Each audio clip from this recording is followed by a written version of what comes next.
추석 잘 보내셨나요? 오늘도 이 귀하고 거룩한 자리에 나온 여러분들을 진심으로 환영하고 축복합니다. 제가 기도하며 나아가겠습니다. 기도하겠습니다. 사랑해 주님 참 감사합니다. 오늘도 크고 위대하신 하나님 앞에 기쁜 마음으로, 두렵고 떨리는 마음으로, 감사함으로 나아갑니다. 주님, 이 예배의 자리를 사모하며 나아가는 각 영혼들에게 그 만족할 은혜를 허락하여 주시옵고, 아버지 은혜 덧입혀 주시며 특별히 각자의 그 터전에 예배의 기름 부으심을 더하여 주셔서 각자를 향하신 하나님의 마음을 아는 시간이 되어지게 하여 주시옵소서. 인격적인 만남이 더욱 뜨겁게 있는 시간이 되길 간절히 소원하며, 그렇게 역사하실 주님을 기대하며 살아계신 우리 주 예수 그리스도의 이름으로 기도드립니다. 아멘. 우리 함께 말씀 한 구절 3번 큰 소리로 외치며 나아가겠습니다. 시작. 그러므로 이르기를 잠자는 자여 깨어서 죽은 자를 가운데서 일어나라. 그리스도께서 내게 비추시리라 하셨느니라. 에베소서 5장 14절 말씀. 아멘. 그러므로 이르시기를 잠자는 자여 깨어서 죽은 자들 가운데서 일어나라. 그리스도께서 내게 비추시리라 하셨느니라. 에베소서 5장 14절 말씀. 아멘. 그러므로 이르시기를 잠자는 자여 깨어서 죽은 자들 가운데서 일어나라. 그리스도께서 내게 비추시리라 하셨느니라. 에베소서 5장 14절 말씀. 아멘. 죄짐에 눌린 사람은 다 주께 나오라. 주 말씀을 의지할 때에 곧 평안 얻으리. 죄짐에 눌린 사람은 다 주께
어찌 찬양하나. 다시 한번 이 세상에 모진 풍파 쉬지 않고 불어도 주님 안에 보호받네. 우리 마음 편안하다. 늘 깨어서 기도하고 정천군을 바라며 주님만을 기다리니 어찌 찬양하나.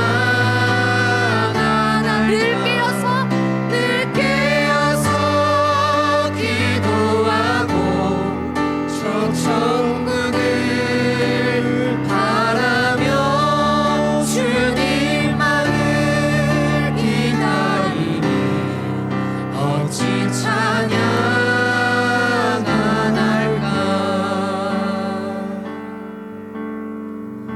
주님, 이 수많은 풍파 속에서도 우리가 이 예배의 자리를 기억하고 살아계신 하나님 앞에 나아가게 하심을 너무나 감사드립니다.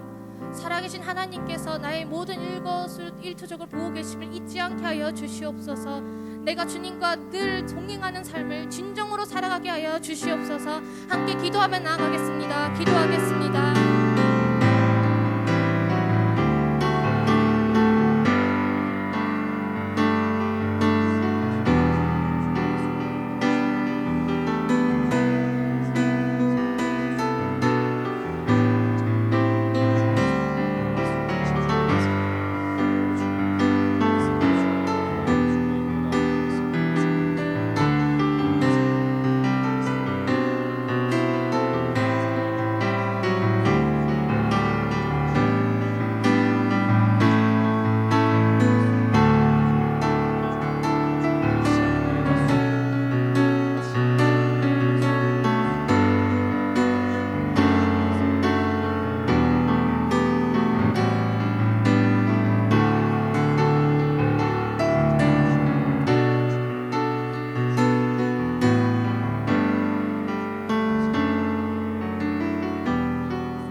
믿음이 이기네. 믿음이 이기네. 믿음이 이기네. 주 예수를 믿음이 온 세상이. 우리 마지막으로 믿음이 이기네. 믿음이 이기네. 믿음이 이기네. 주 예수를 믿음이 온 세상이 이기네. 아버지, 나에게 주어진 상황, 이 세상, 죄를 이길 수 있는 믿음을 더욱 부어 주시옵소서. 함께 기도하며 나아가겠습니다. 기도하겠습니다.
사랑이 많으신 하나님 아버지, 지난 한 주간 우리와 함께 동행하시며 인도해 주시고 거룩한 주일을 맞아 각자의 자리에서 하나님을 예배드리게 하시니 감사합니다.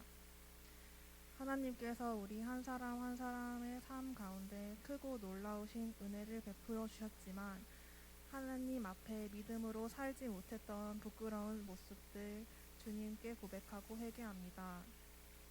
연약하고 어리석은 저희를 용서하여 주시고 온전히 주님만을 기쁘시게 하는 삶 살아가게 해주시옵소서. 코로나로 예배당에 모여 예배드리지 못하고 있습니다. 힘든 상황 속에서도 지금 순간에도 주님만 바라보고 어느 자리에서든지 신령과 진정으로 오직 하나님께 영광 드리는 청년부 지체들이 되게 해주세요. 청년부 공동체를 위해 헌신하는 모든 지체들 주님 기억하여 주시고 주님의 일을 하며 어렵고 힘든 모든 순간들을 주님 알고 계십니다. 주님 축복해 주시고 온전히 주님 붙들며 나아갈 수 있게 해주세요. 이 시간 말씀을 전하시는 목사님께 하나님 함께 하셔서 영육간에 강건하게 하시고 전하시는 말씀 하나하나 성령님이 함께 하셔서 그 말씀을 듣는 우리 청년부 지체들의 삶 속에서 말씀으로 살아가며 순종하는 참된 그리스도인이 되게 하시옵소서. 이 모든 말씀 사랑이 많으신 예수님의 이름으로 기도드립니다. 아멘.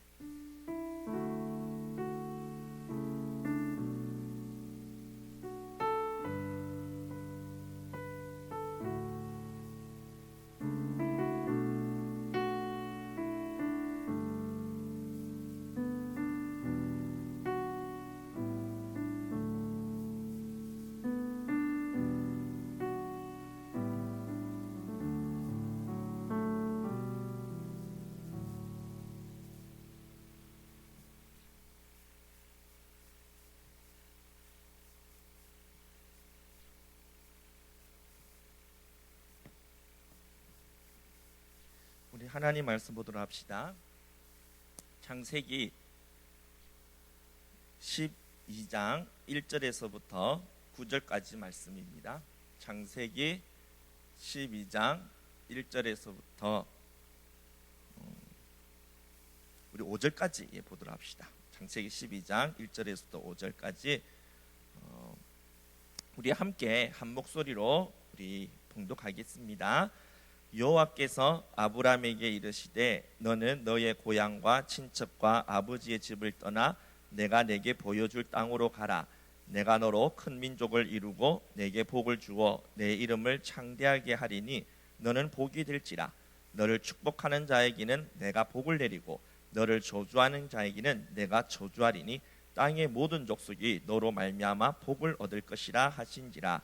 이에 아브라함이 여호와의 말씀을 따라 갔고 롯도 그와 함께 갔으며 아브라함이 하란을 떠날 때에 75세였더라. 아브라함이 그의 아내 사라와 조카 롯과 하란에서 모은 모든 소유와 얻은 사람들을 이끌고 가나안 땅으로 가려고 떠나서 마침내 가나안 땅에 들어갔더라. 아멘.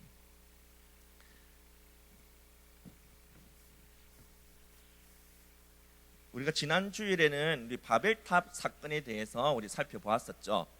인간들이 하나님 위에 서서 하나님께 대항하며 자신의 신과 위상을 과시하기 위해서 바벨탑을 쌓지 않았습니까? 바벨탑은 이렇게 인간이 하나님의 자리에 올라서서 하나님처럼 되려는 이런 타락한 욕망과 자신의 이름을 드러내며 과시하려는 이런 교만함이 빚어낸 결과물이었던 것이죠. 그런데 하나님은 이렇게 자신의 분수도 모르고 날뛰는 이 인간들을 이전에 홍수 심판 때처럼 물로 쓸어버리시거나 불로 태워 죽여버리시지 않으셨습니다. 단지 그들의 언어만 혼잡게 하여서 그들을 흩어버리시는 것으로 그치셨던 것이죠. 왜 하나님께서는 이 패역한 이 인간들, 하나님의 그 권위에 도전하는 이 나쁜 이 인간들을 향해서 무서운 그 진노의 칼을 휘두르시지 않았을까요? 두 번 다시는 이러한 잘못을 범하지 못하도록 따끔하게 혼을 내거나 두들겨 패스라도 정신 차리게 만들어져야 할 것 같은데 하나님께서는 그렇게 하지 않으셨다라는 겁니다. 그 이유가 뭘까요? 그것은 하나님이 타락한 그 인간의 실상을 알고 계셨기 때문이죠. 인간은 아무리 가혹한 매를 맞고 무서운 징계와 심판을 받아도 절대로 안 바뀌어진다라는 겁니다. 보십시오. 하나님은 이전에 홍수를 통해서 가혹할 정도로 그들을 징계하고 심판하셨죠. 그런데 이런 하나님의 심판을 경험한 사람들이 바뀌어졌습니까? 이런 홍수를 경험했던 노아가 오히려 이전보다 더 망가지지 않았습니까? 술에 완전히 떡이 되어서 고주망태가 되어 수치를 드러냈었죠. 또한 그의 아들 함은 이 아버지의 이런 수치를 가려주기는커녕 오히려 이 수치를 떠벌리고 조롱하지 않았습니까? 하나님의 이런 무서운 진노와 심판을 경험했음에도 불구하고 이들 안 바뀌어졌어요. 오히려 더 나빠지고 망가진 모습 보여주지 않았습니까?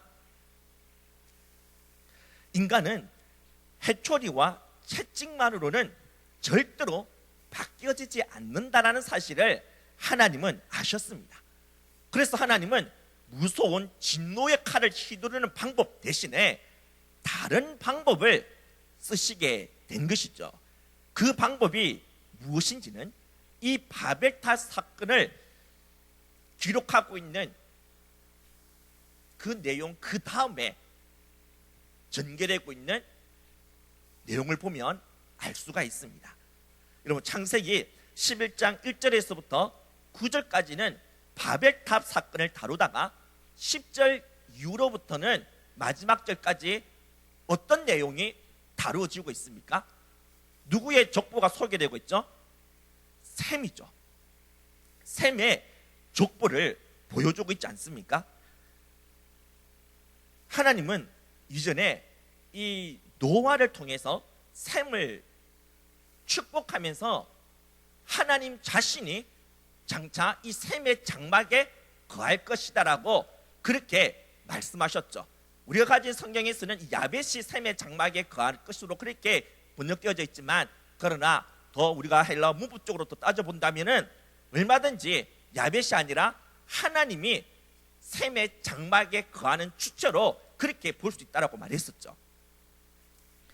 하나님께서 장차 이 셈의 장막에 거하신다라는 이 말은 하나님이 바로 이 셈을 통해서 구원의 역사를 펼치시며 이루시며 완성해 나가실 것이라는 사실을 보여주고 있는 말씀이었던 것이죠.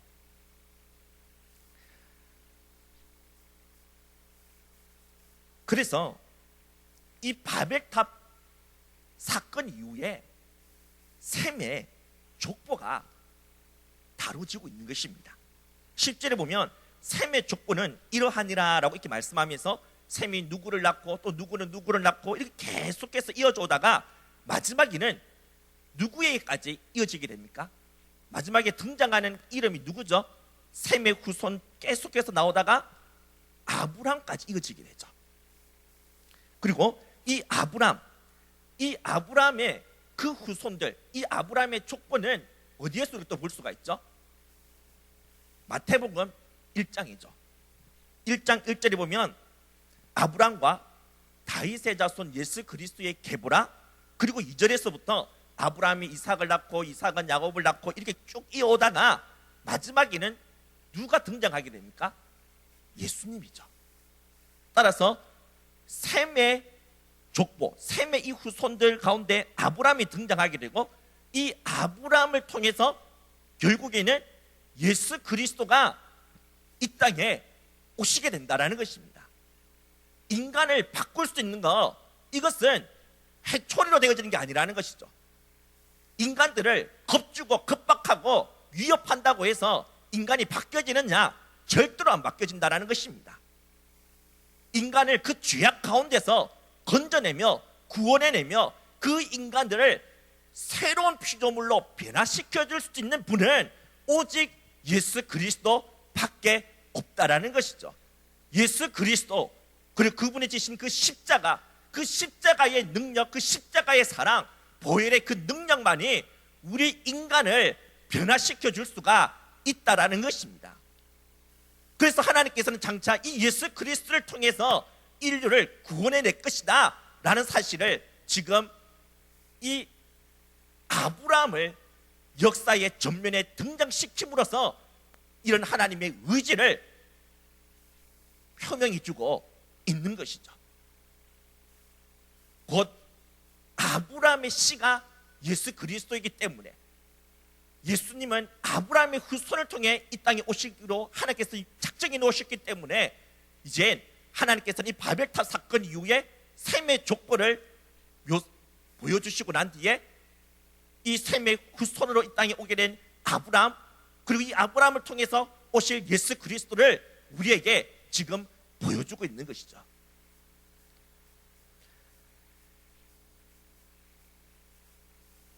우리 다 같이 창세기 12장 1절 말씀 우리 함께 읽도록 하겠습니다. 창세기 12장 1절 앞에 나올 건데 같이 읽읍시다. 시작. 여호와께서 아브라함에게 이르시되 너는 너의 고향과 친척과 아버지의 집을 떠나 내가 내게 보여줄 땅으로 가라.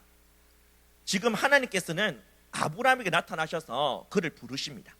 그러면서 그에게 고향과 친척과 아버지의 집을 떠나 내가 내게 보여줄 땅, 곧 가나안 땅으로 가라고 그렇게 명령하시죠. 왜 하나님은 그에게 고향을 떠나서 하나님이 보여줄 땅인 그 가나안 땅으로 가라고 말씀하셨을까요? 2절에 나오는 하나님의 이 약속의 말씀처럼 아브라함을 통해 큰 민족을 이루고 그의 이름을 창대케 하는 그런 복을 주기 위해서 고향을 떠나라고 말씀하신 것일까요? 그렇다면 그가 지금 살고 있는 그의 고향에서는 하나님이 그에게 큰 민족을 이루게끔 할 수 없는 겁니까? 지금 아브라함이 살고 있는 그 고향에서는 아브라함의 이름을 하나님께서 창대케 할 수 있는 그런 능력이 없었어? 그래서 그를 그 고향에서 나오라게 하시는 것입니까? 아니죠. 하나님은 얼마든지 아브라함이 있는 그 땅에서 갈대아 우르에서도 아브라함을 창대케 할 수 있습니다. 그의 이름을 창대케 하며 그의 민족, 큰 민족을 이루게 해줄 수가 있다라는 것이죠. 그런데 왜 하나님은 굳이 그가 지금 잘 살고 있는 그 땅을 떠나라고 말씀하신 것일까요? 혹시 그가 살고 있는 이 고향이 우상으로 가득한 죄악의 도시였기 때문에, 타락한 도시였기 때문에, 그래서 하나님이 그에게 고향을 떠나라고 말씀하신 것일까요? 그것도 아니라고 생각합니다. 왜냐하면 하나님이 지금 그를 이 고향에서 나오게 해서 그를 보낼 그 땅, 가나안 땅은요, 이 갈대아 우르 못지않게 우상이 가득한 타락한 곳이었기 때문이죠. 가나안 땅이라고 해서 우상과 죄악과는 거리가 먼 청정지역 아니었던 것입니다. 오히려 더 심했으면 심했지 덜하지는 않았다라는 것이죠. 그렇다면 왜 하나님은 그에게 고향을 떠나 가나안 땅으로 가라고 그렇게 말씀하신 것일까요? 이를 알기 위해서는 이 아브라함이 고향을 떠나서 가나안 땅에 도착해서 제일 처음 그가 무엇을 했는지를 보면 알 수가 있습니다. 여러분, 아브라함이 가나안 땅에 도착해서 제일 처음에 한 것이 무엇이죠? 그것은 제단을 쌓고 여호와의 이름을 부르는 것이었죠. 그가 제단을 쌓았다라는 것은 하나님이 자신을 지켜주고 보호해 주신 것에 대한 일종의 감사의 표현임과 더불어서 이젠 자신은 이곳에서 하나님이 없으면 살아갈 수 없다라는, 자신은 이젠 하나님만을 절대적으로 의존할 수밖에 없는 존재라는 그런 자신의 그런 신앙을 표현하는 행위로 볼 수가 있는 것이죠. 제단을 쌓는 아브라함의 이 모습은 바로 앞에 11장에서 우리가 보았던 바벨탑을 쌓은 그 인간들의 모습과는 완전히 대조가 되지 않습니까? 하나님이 인간을 창조하실 때 의도하시고 기대하셨던 원래의 참된 인간의 모습은 바벨탑이 아닌 제단을 쌓는 인간의 모습이었던 것이죠. 이제 하나님은 이 아브라함을 통해 이러한 참된 인간의 모습을 회복시켜 나가시겠다라는 겁니다. 이를 위해 아브라함을 부르셔서 고향과 친척과 아버지의 그 집을 떠나라고 그렇게 말씀하신 것이죠. 지금 아브라함이 살고 있는 고향인 이 갈대아 우르에서는 그가 하나님만을 절대적으로 의존하면서 제단을 쌓는 데에 어려움이 있었습니다. 왜냐하면 갈대아 우르에서는 하나님을 대신할 수 있는 것으로 보여지는 것들이 너무나 많았기 때문이었죠. 여러분, 아브라함의 고향인 갈대아 우르는요, 이전에 인간들이 바벨탑을 쌓았던 바로 그 땅이었습니다. 인간들이 바벨탑을 쌓았던 그 땅 이름이 뭐라고 했었죠? 시날 땅이라고 했죠.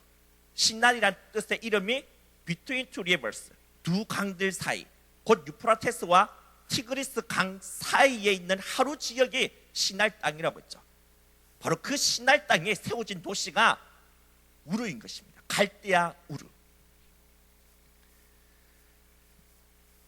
이곳은 인류 최초의 문명인 수메르 문명이 발생한 곳이죠.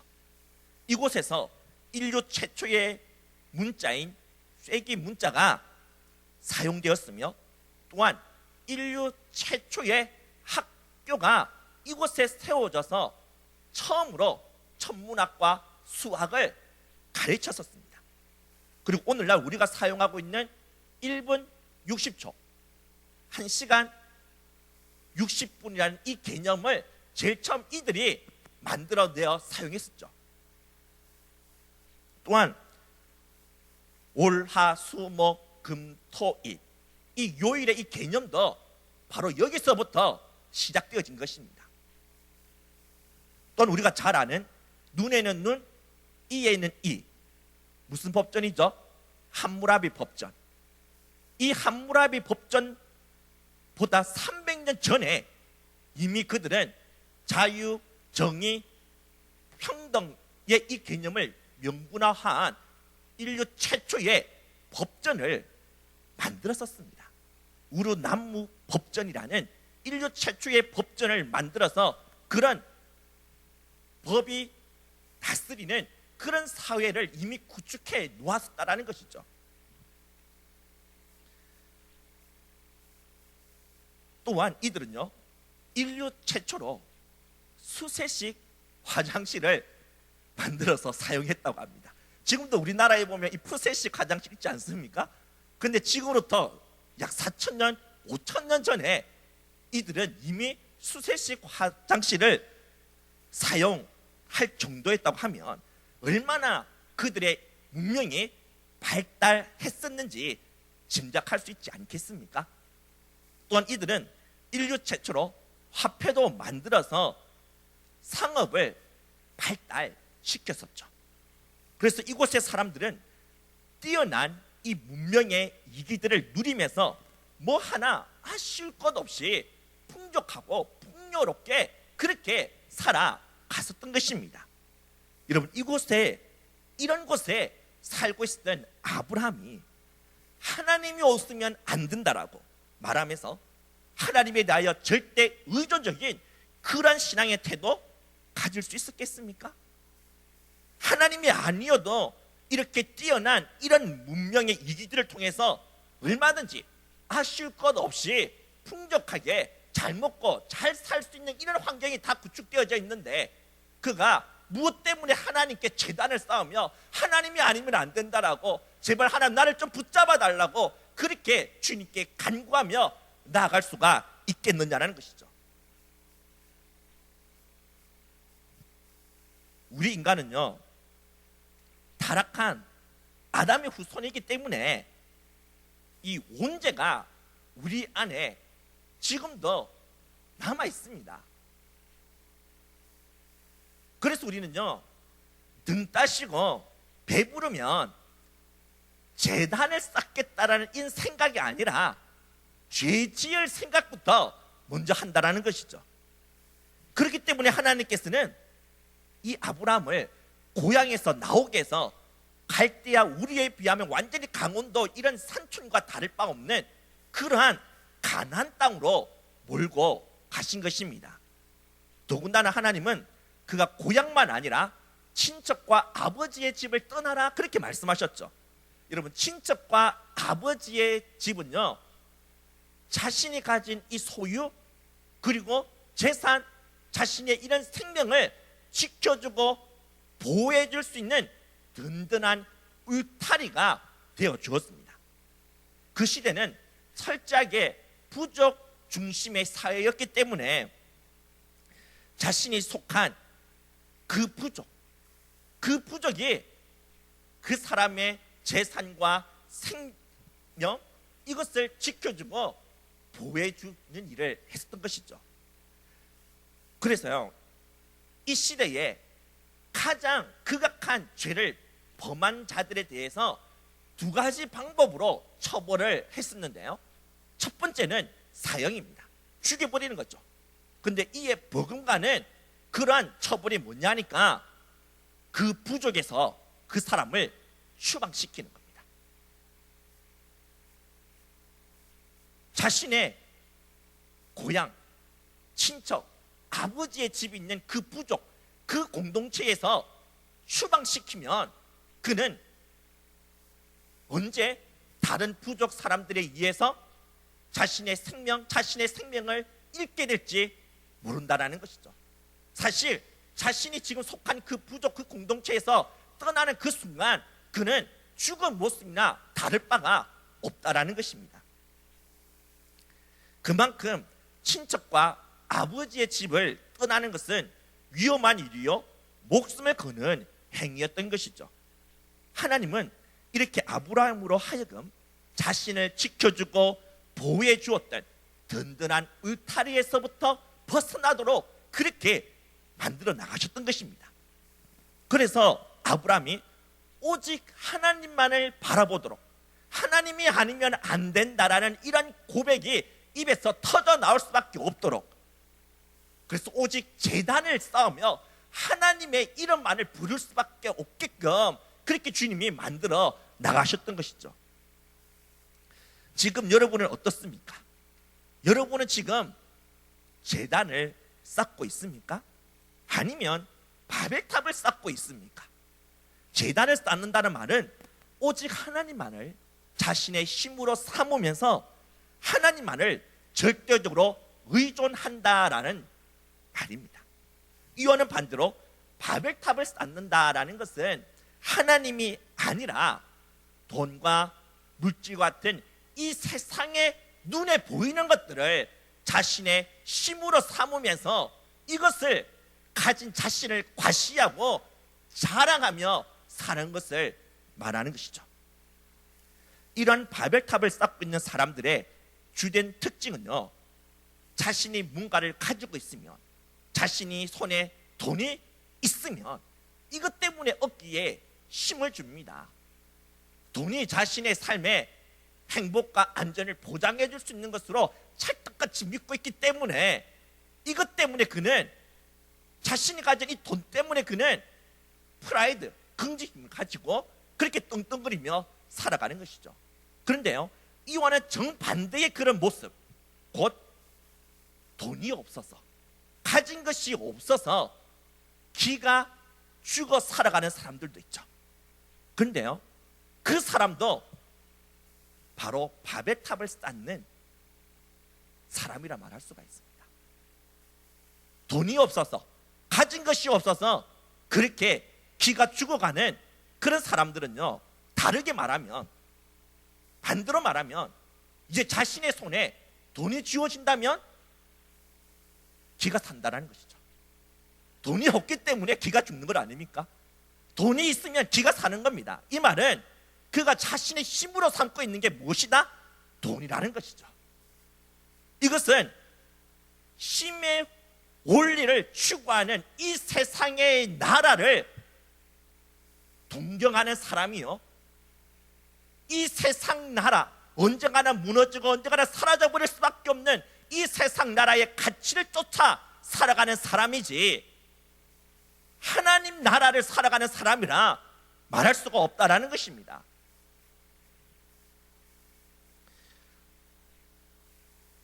이렇게 말하는 저는 뭐 떳떳하고 뭐 이렇게 전혀 돈이 없는 것에 대해서 뭐 이렇게 기가 죽지 않고 뭐 이렇게 잘 사는 것처럼 이렇게 보여서 큰 소리 치는 것 같은데요. 아니죠. 저도 한때는 이 돈이 없는 것 때문에 기가 죽어 산 적도 있었습니다.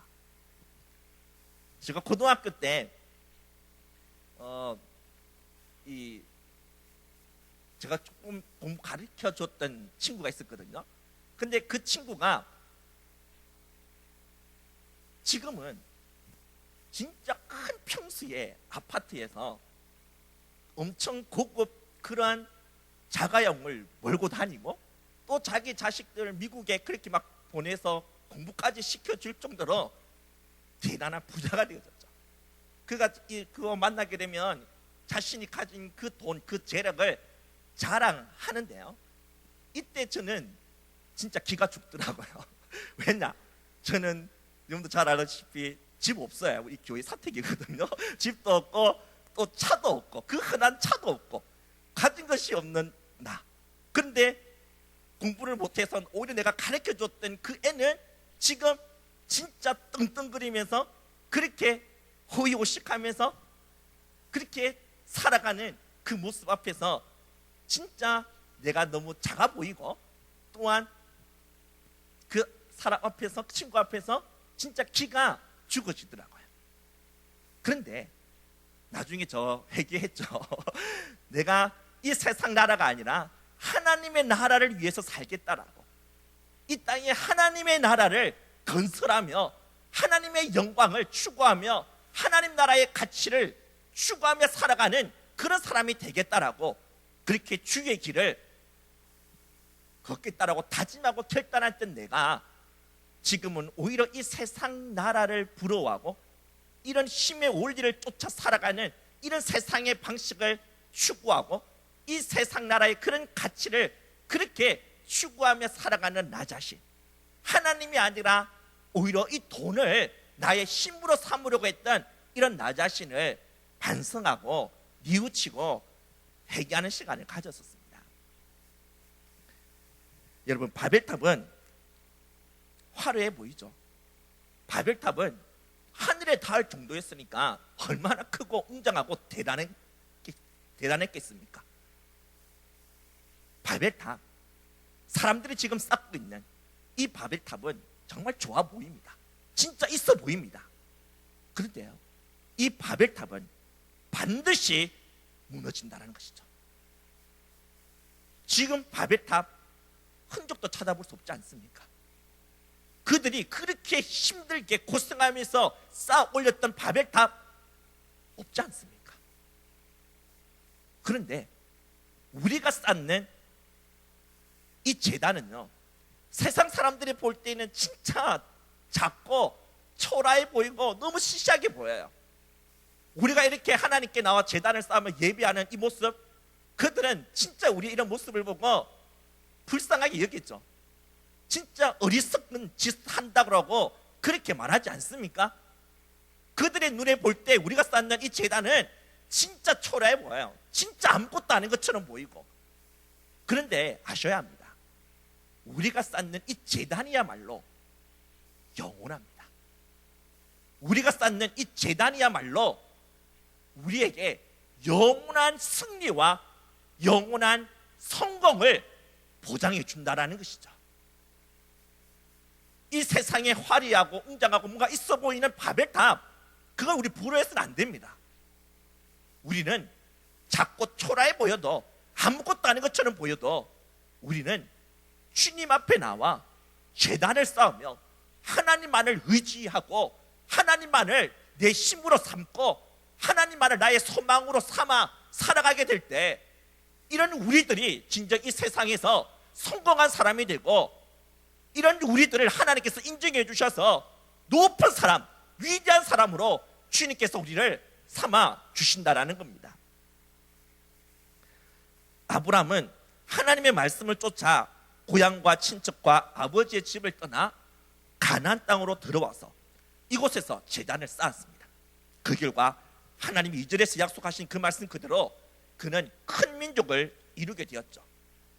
아브라함 때로부터 400년 후에 이 아브라함의 후손이 몇 명 됐는지 아십니까? 400년 만에 아브라함의 후손 20세 이상 남자 장정만 60만 명이 넘게 되어졌습니다. 어린아이, 여자, 노인들까지 다 합치면 150만, 200만 명 되지 않았겠습니까? 갈대우르에서 나왔었을 때는 아브람과 사레 2명밖에 없었지만 이들을 통해서 무려 200만이 넘는 어마어마한 거대한 민족이 이루어지게 된 것이죠. 또는 하나님께서는 그의 이름에 창대케 될 것이라고 말씀하셨는데 그대로 되어졌죠. 지금 이 지구상에 무려 절반 이상이 약 40억이 넘는 사람들이요, 이 아브람을 자신의 조상으로 삼고 있다는 사실 좀 아시죠? 유대인들뿐만 아니라 아랍인들, 무슬림들, 그리고 가톨릭 교도들, 우리 기독교인들까지 이들 모두 다 아브람을 조상으로 인정하고 아브람의 이름을 높이고 있지 않습니까? 아브람의 이름이 진짜 창대케 되어진 것이죠. 또는 하나님께서는 그에게 복이 될 것이다, You will be a blessing, 너가 복이 될 것이라고 말했는데 이것도 그대로 이루어지지 않았습니까? 사실 아브라함이 받았던 복 중에 최고의 복은요, 바로 이 복입니다. 여러분, 우리가 지금 너는 복이 될 것이라고 할 때 이 복을 우리는 세상적인 어떤 이러한 관점으로 어떤 장수의 복, 어떤 물질적인 그런 복으로 그렇게 우리가 생각하는데요, 아닙니다. 지금 하나님께서 말씀하시는, 아브라함에게 말씀하신 이 복은 단순히 이 세상적인 복이 아니라는 것이죠. 하나님께서 나중에 아브라함을 한 게 이렇게 말씀하지 않았습니까? 내 씨로 말미암아 천하 만민이 복을 받을 것이다. 여기서 아브라함의 씨가 누구입니까? 예수 그리스도죠. 예수 그리스도, 아브라함의 씨인 예수 그리스도로 말미암아 천하 만민이 복을 받게 될 것이라고 말씀하고 있는데, 여기서 이 복은 어떤 복을 말하겠습니까? 영생의 복이죠. 구원의 복이지 않습니까? 아브라함의 신 예수 그리스도를 믿었다고 해서 모든 성도들이 전부 다 부자가 됩니까? 모든 사람들이, 성도들이 전부 다 장수합니까? 일찍단명하고 죽는 사람, 정말 경제적으로 힘들게 어렵게 살아가는 사람들 얼마나 많습니까? 그러면 하나님의 이 약속은 이루어지지 않은 것입니까? 아니죠. 여기서 말하는 이 복이라는 것은 이런 현세적인 복을 말하는 게 아니라는 것입니다. 물질적인 복이 아니라는 것이죠. 영생의 복입니다. 구원의 복이라는 것이죠. 아브람, you will be a blessing. 너는 복이 될 것이다. 그는 바로 이 영생을 소유한 주인공이 되어졌다는 것입니다. 그렇다면 어떻게 해서 아브람이 이렇게 큰 민족을 이루고 그의 이름이 또한 창대케 될 뿐만 아니라 이런 영생이라는 이런 어마어마한 복을 받아 누리는 주인공이 될 수 있었을까요? 얼핏 보면 그가 하나님의 이 말씀에 목숨을 걸고 순종하는 행위가 있었기 때문에 곧 고향과 친척과 아버지의 집을 떠나겠다라는 이런 과감한 결단과 의지, 그리고 이런 불굴의 개척자적인 이런 정신을 가지고 가나안 땅을 향해 간 그의 이런 행위 때문에 그가 이러한 복의 주인공이 될 수 있었던 것처럼 보이지 않습니까? 따라서 그가 복의 주인공이 될 수 있었던 것은 그의 공로 때문이라 그렇게 말할 수도 있겠죠. 그러나 2절 말씀을 잘 보십시오. 앞에 한번 띄워주실래요? 2절의 말씀 같이 한번 읽어봅시다. 시작. 내가 너로 큰 민족을 이루고 내게 복을 주어 내 이름을 창대하게 하리니 너는 복이 될지라. 여러분, 아브라함으로 하여금 큰 민족을 이루고 아브라함에게 복을 주고 아브라함의 이름을 창대케 하겠다라는 이 행위의 주체가 누구입니까? 내가 하겠다 이렇게 말씀하고 있죠. I will, 내가 이렇게 하겠다라는 겁니다. 여기서 나는 누굽니까? 하나님이죠. 하나님께서 아브라함으로 하여금 큰 민족을 이루고 하나님께서 아브라함으로 하여금 이름이 창대케 하며 하나님이 아브라함이 진정한 복, 영생의 복을 받아 누리게끔 하나님이 만들어 나가시겠다라는 겁니다. 아브라함이 하나님의 말씀에 순종하여 고향과 친척과 아버지 집을 떠날 수 있었던 것을 그가 원래부터 하나님을 믿는 믿음이 강했기 때문에 하나님을 전적으로 신뢰하는 그런 신앙의 사람이었기 때문에, 그렇기 때문에 그가 목숨을 걸고 그 고향집을 떠난 것입니까? 아니죠. 하나님께서 그를 부르실 때 갈대 우르에서 아브라함이 살고 있었을 때 아브라함은요 하나님에 대한 신앙 눈꼽만큼도 없었습니다. 그는 우상 숭배자였죠. 무엇을 보면 알 수 있죠? 여호수아 24장 2절 말씀이죠. 한번 같이 읽어볼까요? 띄워주시고 같이 읽어보세요. 시작. 너희의 조상들 곧 아브라함의 아버지 나홀의 아버지 데라가 강 저쪽에 거주하여 다른 신들을 섬겼으나, 여러분 강 저쪽은 유프라테스 강 저쪽, 바로 갈대 우르를 말합니다.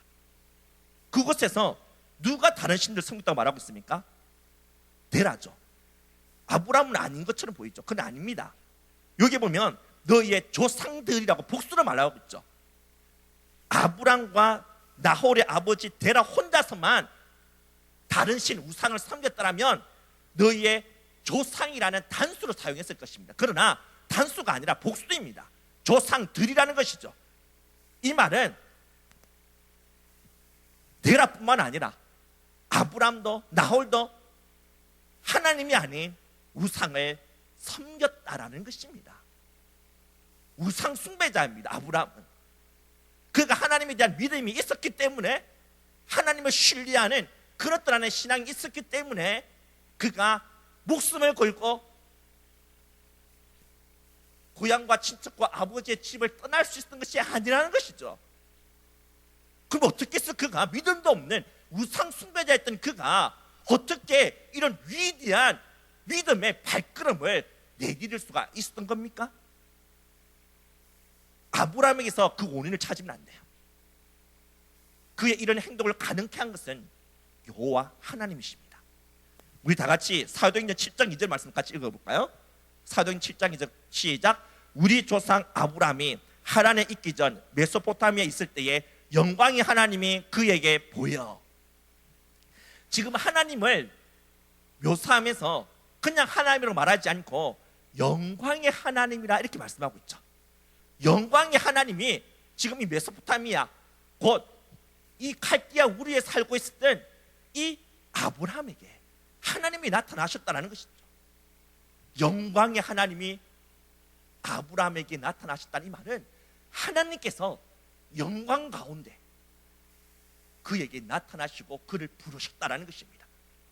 하나님의 그 영광에 그는 압도당하게 된 것이죠. 그 하나님의 그 찬란한 그 영광의 빛을 보게 된 그는 하나님의 이 부르심에 저항할 수가 없었다는 것입니다.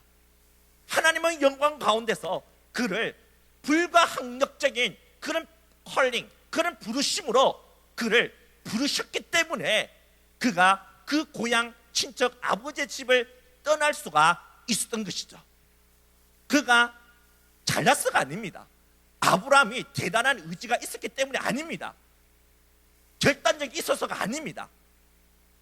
먼저 하나님께서 그를 영광 가운데 찾아가 주시고 만나 주시고 불가항력적인 저항할 수 없는 강력한 부르심으로 그를 불러주셨기 때문에 아브라함이 이런 위대한 믿음의 발걸음을 내디딜 수가 있었던 것이죠. 아브라함에게 공로가 없는 것입니다. 하나님에게 있다라는 것이죠. 마찬가지입니다. 저와 여러분들 하나님을 향한 위대한 믿음의 발걸음을 내딛지 않았습니까? 이 세상 나라가 아니라 하나님의 나라를 향해서 지금 우리가 발걸음을 내딛고 있지 않습니까? 이건 내가 잘나서 되어진 게 아니라는 것이죠.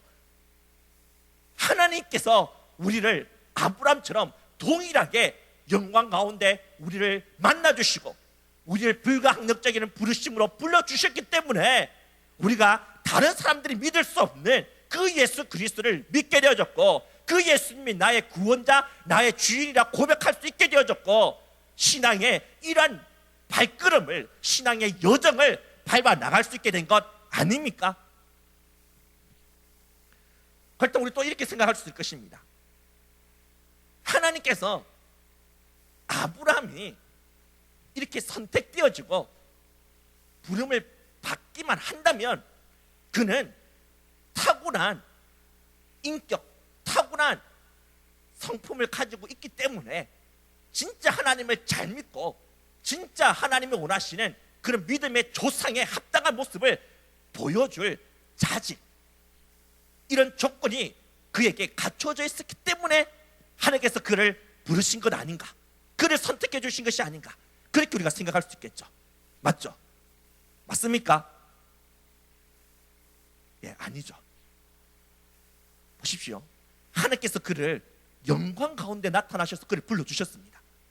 그런데 이 아브라함이 하나님의 그 부르심을 쫓아 나아가죠. 그런데 하나님께서 보여주실 땅, 그 땅을 향해서 그가 온전히 나아갔습니까? 아니죠. 그는 도중에 그냥 포기해버립니다.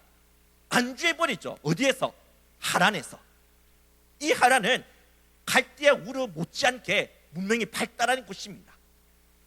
편안하게 풍요롭게 살 수 있는 환경이 조성되어져 있는 그 땅, 그 하란 땅을 보자 그는 그냥 주저앉아 버린 것이죠. 하나님께서 그에게 보여주시는 땅은 가나안 땅인데 그 가나안 땅에서 향해서 가야 되는데 가지 않고 그냥 주저앉아 버렸다라는 것입니다. 사실 우리도 이 아브라함과 같은 모습 보여주지 않습니까? 믿음의 그런 결단을 하고 정말 신앙의 발걸음을 내딛지만 이 아브라함처럼 주저앉아 버릴 때가 얼마나 많습니까? 자빠지고 넘어질 때가 얼마나 많습니까? 그런데 하나님께서 보십시오. 이런 그를 포기하지 않죠. 그에게 또다시 나타납니다. 그게 바로 창세기 12장에 나오는 말씀인 것이죠.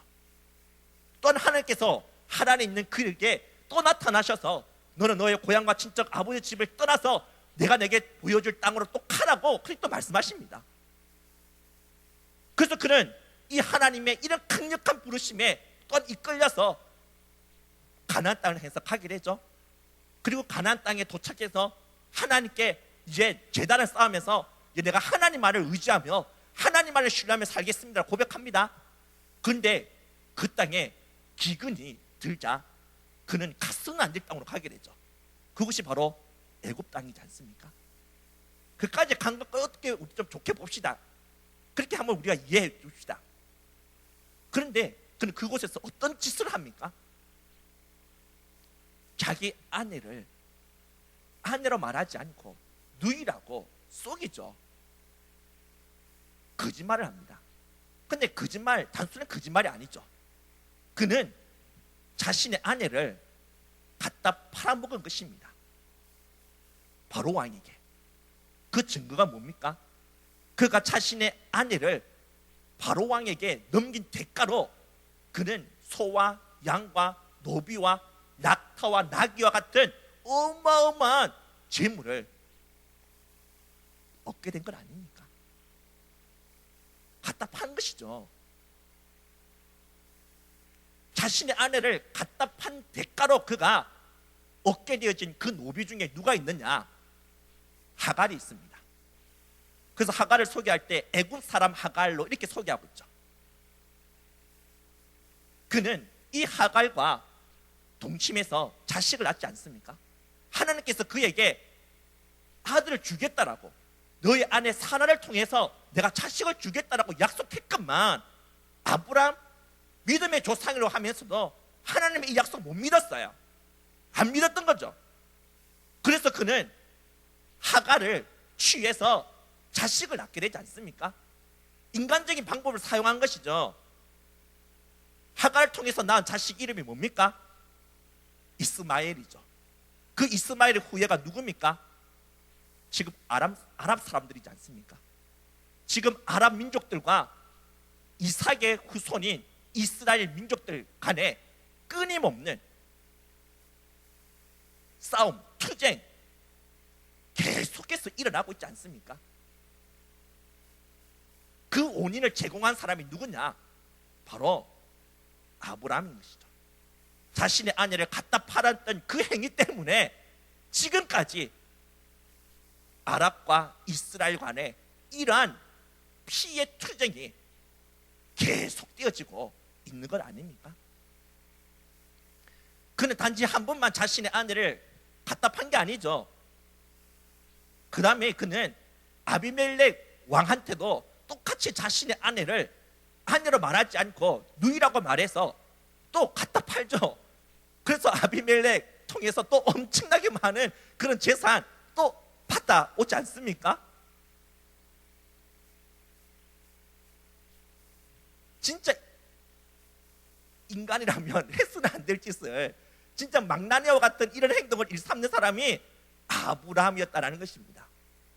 그에게 뭔가 탁월한 인격, 탁월한 어떤 하나의 성품, 탁월한 어떤 도덕성 눈에 보입니까? 안 보이죠.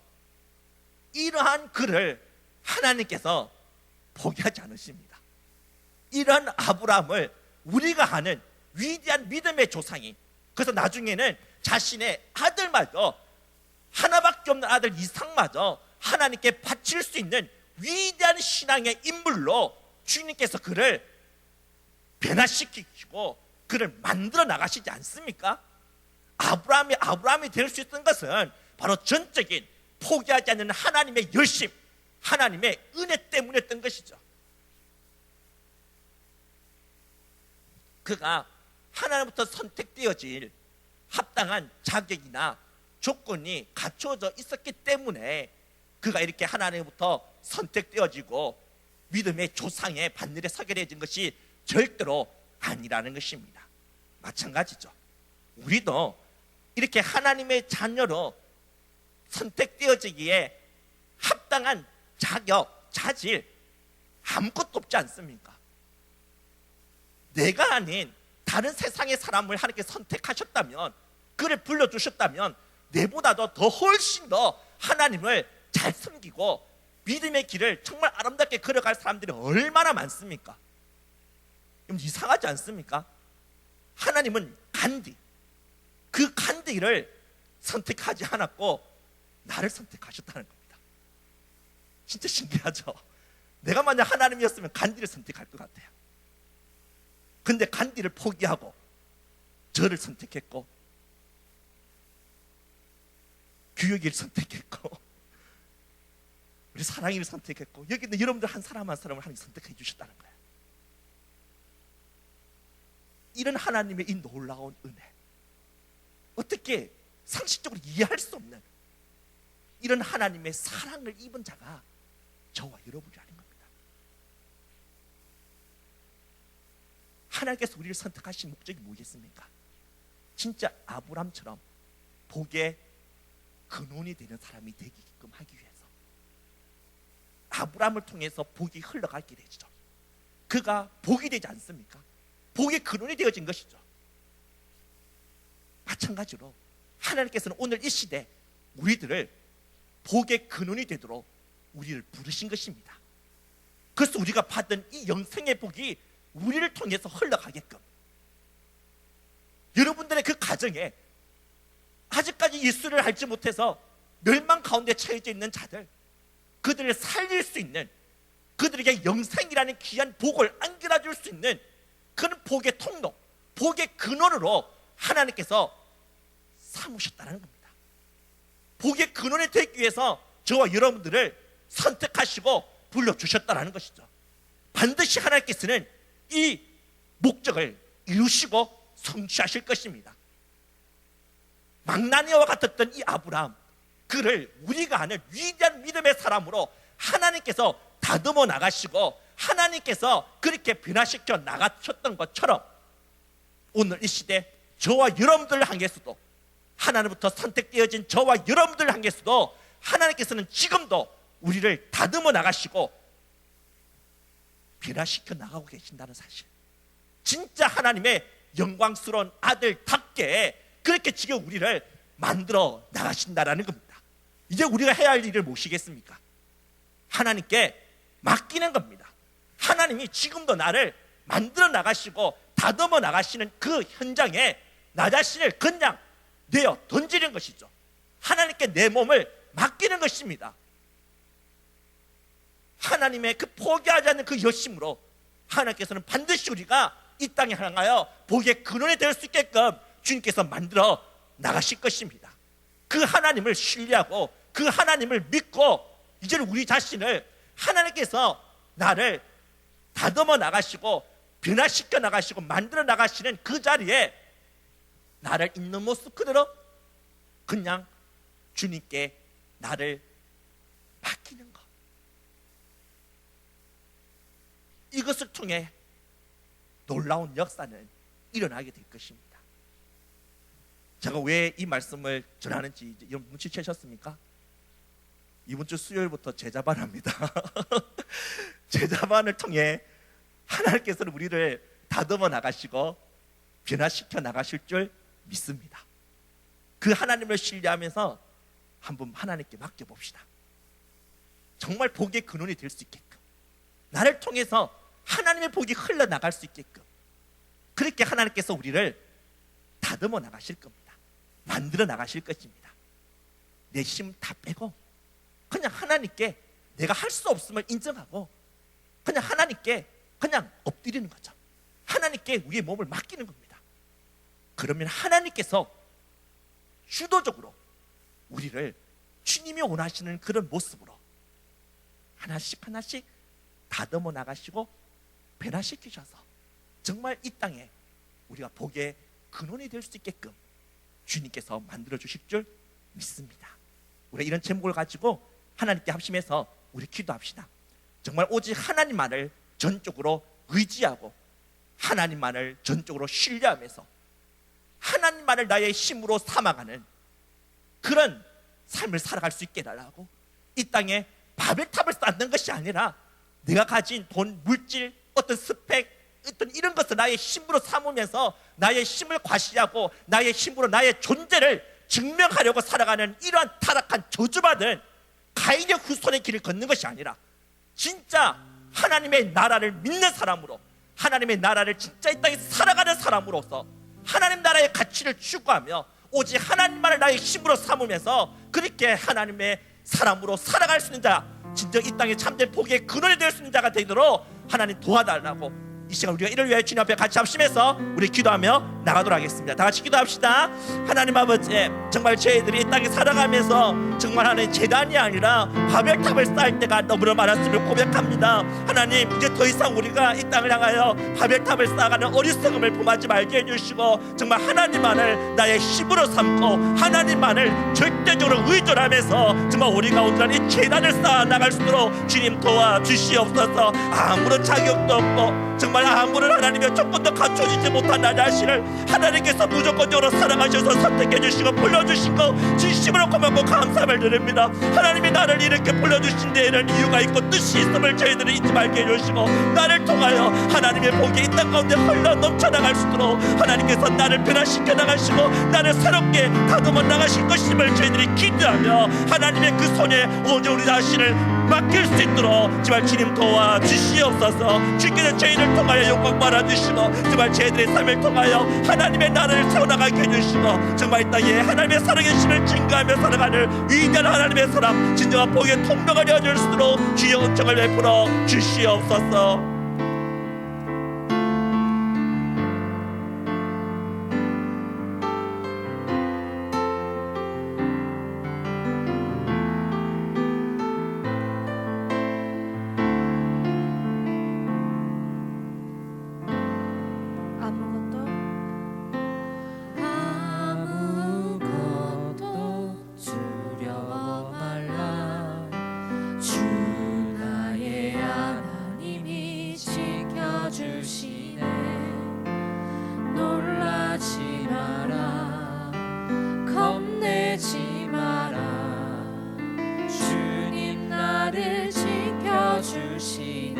아무것도 두려워 말라. 아무것도 두려워 말라. 주 나의 하나님이 지켜주시네. 놀라지 마라. 겁내지 마라. 주님 나를 지켜주시네.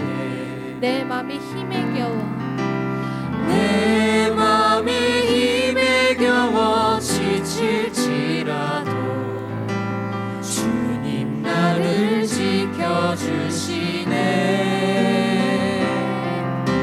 세상의 엄한 풍파 몰아칠 때도 주님 나를 지켜주시네.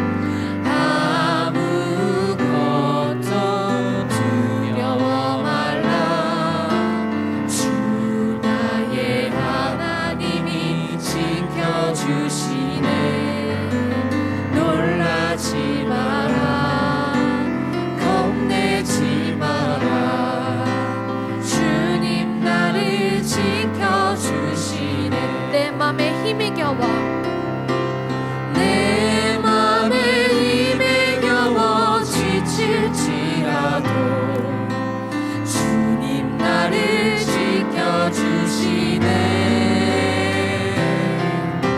세상의 엄한 풍파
하나님, 우리가 이 땅에 살아가면서 이 세상의 바벨탑을 부러워할 때가 참 많았습니다. 그래서 하나님을 나의 힘으로 삼는 게 아니라 이 세상의 것들을 나의 힘으로 삼으면서 그렇게 나 자신의 존재를 증명하려고 하며 나 자신의 이름을 드러내려고 하며 이러한 세상에 언젠가는 무너지고 쓰러질 수밖에 없는 바벨탑을 쌓으려고 했던 이런 저희들의 어리석음을 주님 용서해 주시옵소서. 이제는 오직 하나님 앞에서 하나님만을 우리 자신의 유일한 힘으로 삼으며 하나님만을 절대적으로 의존하면서 바벨탑이 아닌 제단을 쌓는 인생을 살아갈 수 있도록 주님 도와 주시옵소서. 이 시간 저희들 주님께 귀한 예물 드렸습니다. 이 예물이 주님의 나라를 위해 진정 아름답게 귀하게 사용되어질 수 있도록 주님 도와주시고, 귀한 예물을 주님께 드린 손길들 주님께서 기억하시고 한없는 은혜와 복을 내려주시되 하늘의 신령한 복으로 땅의 기름진 복으로 주님 채워 주시옵소서. 지금은 주 예수 그리스도의 은혜와 하나님 아버지의 극진하신 사랑과 성령의 위로 교통하심이 오직 하나님만을 자신의 힘으로 삼으며 하나님만을 의존하면서 제단을 쌓으며 살아가기로 다짐하고 결단하는 이 자리에 머릿속에 모든 성도들과 청년들의 머리 위에 지금부터 영원토록 함께 있을지어다.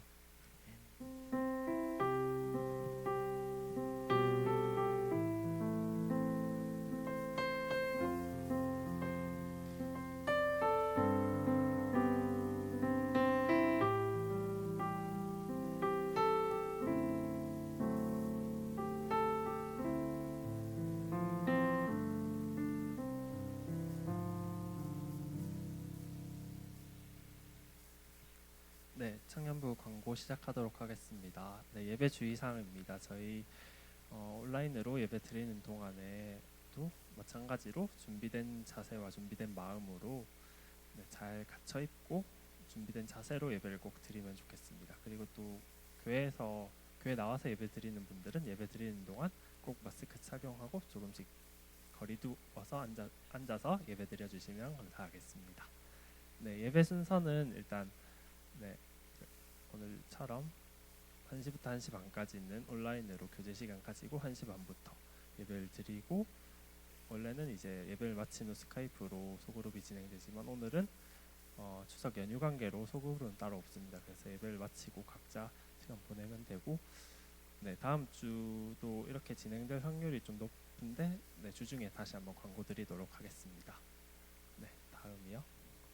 토요 모임입니다. 10월 10일 토요일에 리더 모임은 5시 반에 줌플로 하고, 토요 기도회는 10시에 스카이프로 진행하고, 원래회는 비대면으로 한다면 예담 도담을 마친 후에 바로 이제 연이어서 진행을 할 예정이고요. 아마 줌 어플로 이용될 텐데 이것도 주중에 혹시 변동 사항이 있거나 하면 다시 한번 공지 드리도록 하겠습니다. 다음이요. 교회당은 이제 새벽 기도는 이제 본당에서 매일 드리는데 그 이외의 시간에는 꼭 필요한 경우가 아니라면 교회당 출입이 통제되어 있기 때문에 교회당 출입은 자제 부탁드립니다. 제자반이 이제 돌아오는 주부터 개강을 하는데요. 다들 오늘 설교 말씀 잘 들었죠? 저희 아브라함처럼 하나님이 이제 제자반을 통해서 우리를 변화시켜 주실 거라고 하셨는데 많은 관심 부탁드리고요. 아직 늦지 않았으니까 혹시 오늘이라도 설교 말씀 듣고 제자반 들어보고 싶다라는 생각을 가지신 분은 각자 조장님, 가족장님들을 통해서 알려주시면 될 것 같습니다. 가족장님들은 꼭 오늘 한번 다시 제자반에 수강하고 싶은 사람이 있는지 한번 조사해 주시면 감사하겠습니다. 다음이요. 저희 저번 주에도 광고 드렸는데 청년부 회칙이 이제 청년부실이랑 청년부 밴드에 이제 게재가 되었습니다. 그래서 11월 29일 주일에 저희가 청년부 총회를 예정 중이고, 그렇기 때문에 11월 22일까지 저희 청년부 회칙을 한번 보시고 고치고 싶은 사항이 있으면 이 단어를 이 단어로 바꿔주세요가 아니고 완전한 문장을 이렇게 문장으로 바꾸면 좋을 것 같습니다라는 완전한 문장으로 김지석 서기에게 꼭 10월 22일 총회 한 주 전까지는 보내주시면 될 것 같습니다. 다음이요. 그래서 저희 또 청년부 총회랑 또 내년에 있을 조 배정을 위해서 이제 청년부 최적 파악을 중인데 가족장님들께서는 다들 엑셀 파일 받으셨을 거예요. 엑셀 파일에 자세히 적으셔서 다음 주 주일까지 엑셀 파일 이제 마을장님께서 다 취합하셔서 김지석 서기님에게 보내주시면 될 것 같습니다. 네, 이제 회송함으로 예배 마무리하겠습니다.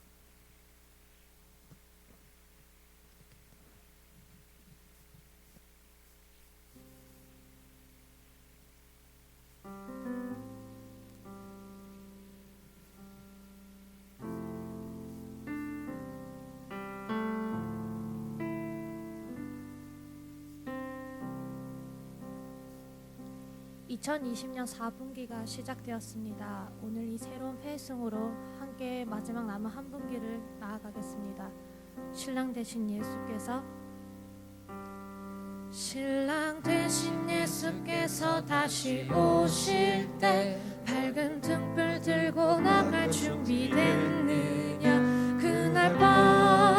그날 밤에 주님 맞을 등불이 준비됐느냐. 예비하라. 우리 신랑 예수 오실 때 밝은 등불 손에 들고 기쁨으로 주를 맞겠네. 주를 나와 맞으라는 소리 들릴 때 기뻐하며 주를 맞이할 수 있느냐. 그날 밤에 주님 맞을 등불이 준비됐느냐. 상계여 기도하며